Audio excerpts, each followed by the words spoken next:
you just pointed out something about O.J. that many people miss. That is to suggest that he was not a perfect symbol, but this is what Black America was trying to say, if you will, collectively to white America. Right? We have been, but it's a bad symbol because white people refuse to see the good symbols. Martin Luther King Jr. was murdered. Malcolm X was mowed down, arguably within his own community. Medgar Evers was cut down in, you talk about the 1960s, in Mississippi. So the murderers of Medgar Evers and Emmett Till got away cold with murder. So the notion that somebody who could get away with murder existed in America didn't begin with O.J., number one. Number two, what's interesting here is that when black people said these are serious issues that need to be dealt with, white America did not hear us. But they heard us with O.J. Why? Because O.J. was seen as a white black man. O.J. was accepted within arenas of white America that black people could never symbolically or literally darken. So the point is, he was the perfect symbol for white people to finally get the kind of agony, the kind of grief, the kind of serious injustice that they perceived was going on with O.J. because they knew he was guilty, and yet he got away with murder. Welcome to the world of black people in America, where time and again we have tried to make that argument, but America has been incapable of hearing that. Okay. That's why O.J. was an especially effective and powerful messenger for this particular issue. Okay, we're having a conversation here, so let me just push back on this.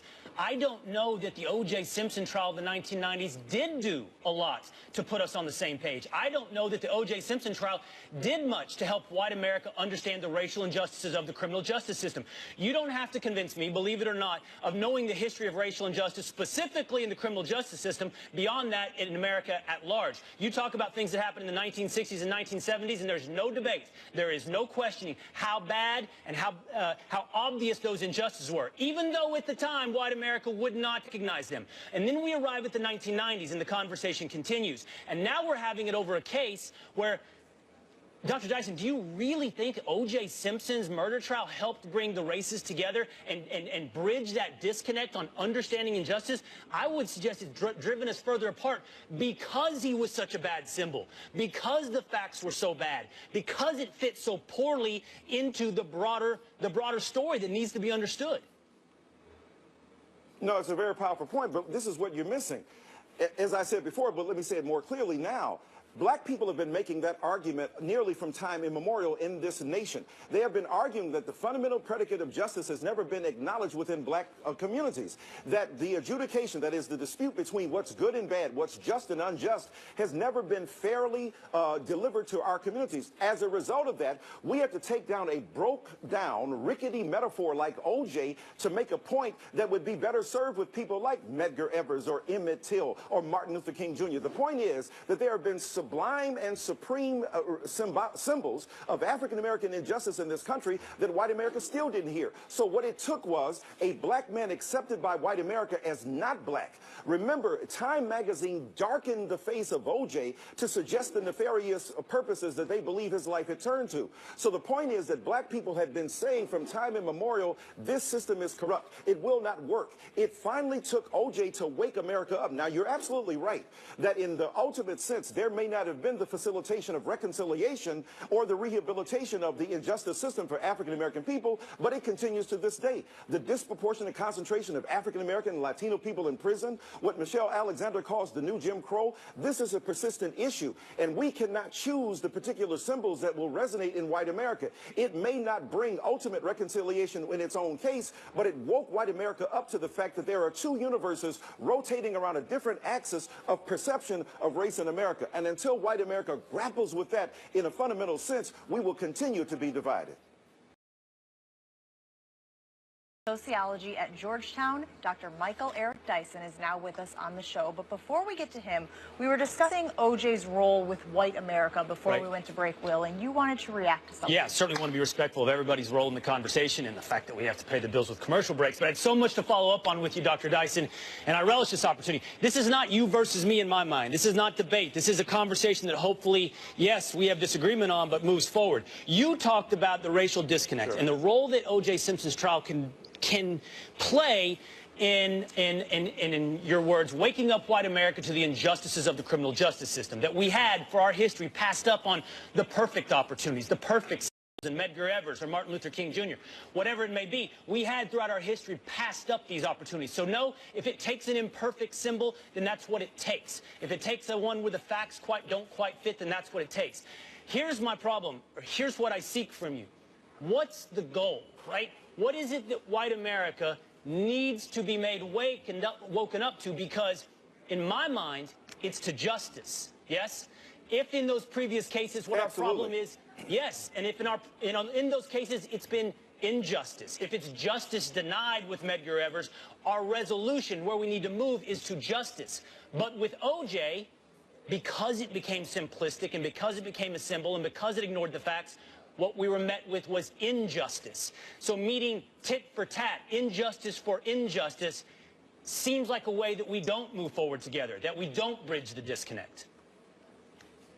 Right, but the immediate response to that would be, look at Miss Carolyn Bryant, at least Nay Bryant, the woman who was involved in the Emmett Till case. She just admitted within the last year that most of the facts of the case had been manipulated, that Emmett Till had not indeed done what he was alleged to have done, which even had he done that, it was no basis for the murder of a 14-year-old child who was visiting Mississippi from Chicago. So in other words, if you're going to start with OJ, you got to start a lot earlier about how do we reconcile square the facts between an unjust outcome to a case where obviously the facts contradicted what the jury decision was or what the ultimate outcome was. I agree with you about the OJ case, but the point is you got to start a lot earlier than OJ to make the point that white America now feels just a little bit of what African American people continually face. And by the way, Mr. Kane, not simply in the 1960s and 70s, but we talk about Philando Castile, where the dash cam video of the police officer shows that he did everything he was supposed to have done in responding to the police person, alerting him to the to the existence of a gun that was legally held by him, and he still ended up dead. It's not just dusty dustbins of history that we're dealing with, it's the persistent lethargy of a criminal justice system that refuses to acknowledge justice here. So OJ continues to resonate precisely because no matter what black people say, do, or react to in a positive, uplifting fashion, the message has not yet gotten through the collective understanding of American society. I hear you. I do. We don't have to prolong this conversation. I know these guys have other things they want to talk about. I really, really do, especially when it comes to Emmett Till or Medgar Evers and even on Philando Castile.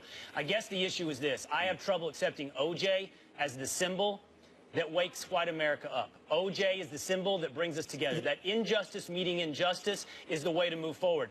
As you just said, it was what white America got to feel for a little bit that black America had felt for so long.